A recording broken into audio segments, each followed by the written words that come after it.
Hello, my name is Steve McQueen. I am the founder of Better Life Movement.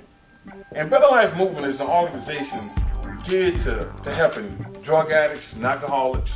It's geared to helping ex-cons and people at risk to go into prison. It's geared to helping young children at risk of dropping out of school and getting lost in the mix. Because see, I was one of those kids that got lost in the mix. And I don't want that to happen to anyone. And so I'm just here today to share with you a little bit about me and my experience, and to help motivate young ones, young minds, because the young mind is so important. If I could just reach one young mind and help them to do better, then I've done my job. So that's why I'm here today, and I hope you all enjoy this. Thank you. There are lots of reasons the kids drop out of school. There are too many for me to even name. But let me just explain to you some of the things that occurred for me when I made that drastic decision to drop out of school. First, let me tell you that I love school. It was a safe haven for me. It was a place that I come to love and long for. And I can remember there were some days, man, that I was sick and at home and in bed, and I cried to go to school. Because see, in my home there was poverty and there was pain. There were days that we didn't have any lights, and there was days that we didn't have any water running. So school was the place I needed to be. But as time went on, all those things began to change. I no longer felt that way about school, and not the school changed, I changed. And listen, this is what happened for me.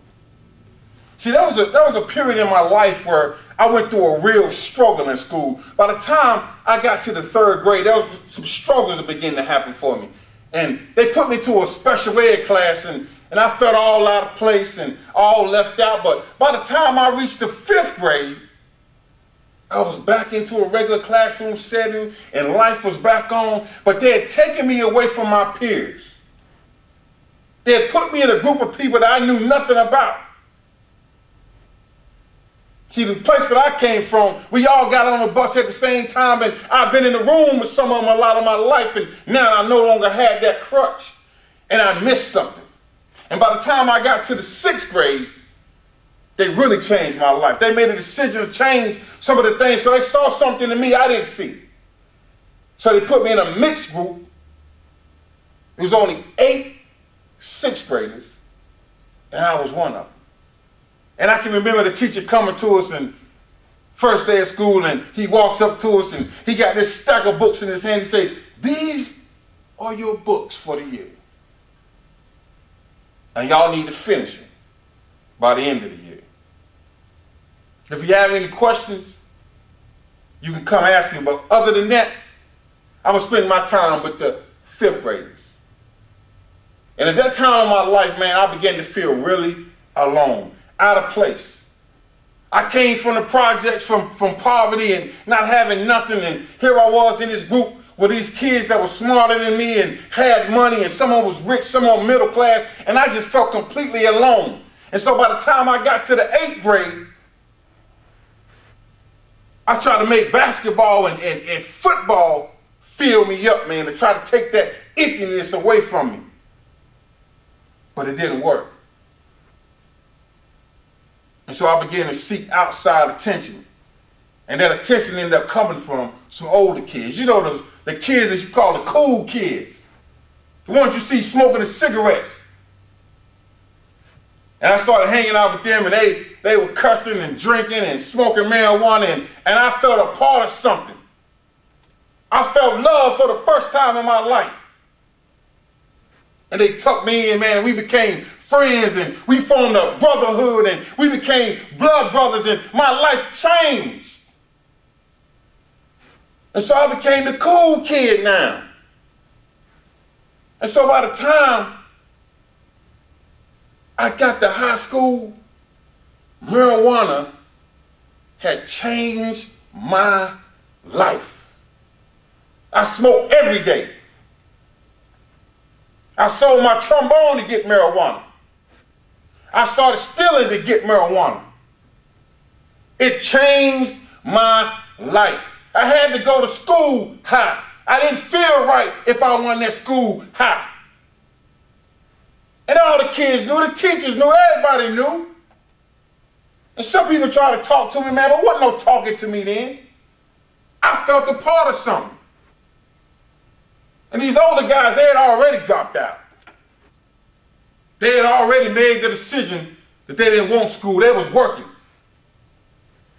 And so we had this little rap band going on, and I was the rapper, and they was the DJ. One was the DJ, one made the beats, and we're going to be this super group, and we're going to make all this money.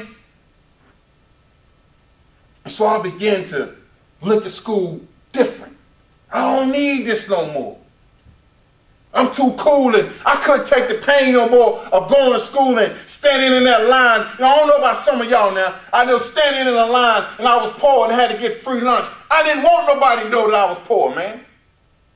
I didn't want nobody to know that I ain't had no money. That my family couldn't pay for my lunch, $1. And so I had some real issues going on. So I made that decision at 16 years old to drop out of school. I dropped out. All on the humbug. Thinking that my life was going to be, I'm going to be a rap star and I'm going to have all these wonderful, glorious things. But what I ended up having was pain. To get marijuana, I began to sell drugs. And the more drugs I sold, the more my head got bigger and bigger. And as I began to go on, man, they started catching up with me. Started getting arrested. And arrested. And arrested. So at 17 years old, I was facing 108 years in prison. 108 years for selling drugs. And there I sat, man, in the jail cell, wishing that something would change. But I didn't know how to change no more, man. I'd given up my rights. I'd allowed drugs and alcohol to control me. I allowed the street life to control me. And so at 17 years old, they sentenced me to prison. They said, that's a safer place for you. Let us put you away. Let us protect you from yourself. Because you want to destroy yourself. And so I ended up going to prison. And I'm not sitting here telling you that if you drop out today that you're going to go to prison. That's not what I'm telling you. But what I'm telling you is that if you drop out, you're going to make some decisions that's going to force you to make some more decisions, some more choices. Because $7.25 an hour ain't going to keep you in no car with no fancy rims on it. It ain't going to keep you in no house on the hill. It ain't going to get you that wife that you want to take care of. It ain't going to get you that husband that you want to take care of. It just ain't going to do it. So you need to stay in school, get an education, go to college. I wish I could have went. Now I just want to tell y'all, I love all of you. I believe in all of you. If you're facing that choice today, just don't do it. You don't have to.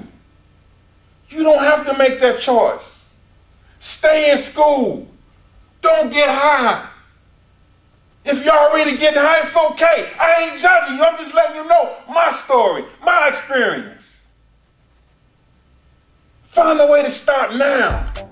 While you got a chance. While you still got a choice. Start now. Because that road gets hard, man. It gets hard. I love all of y'all. And I hope all of y'all have a wonderful life. Thank you.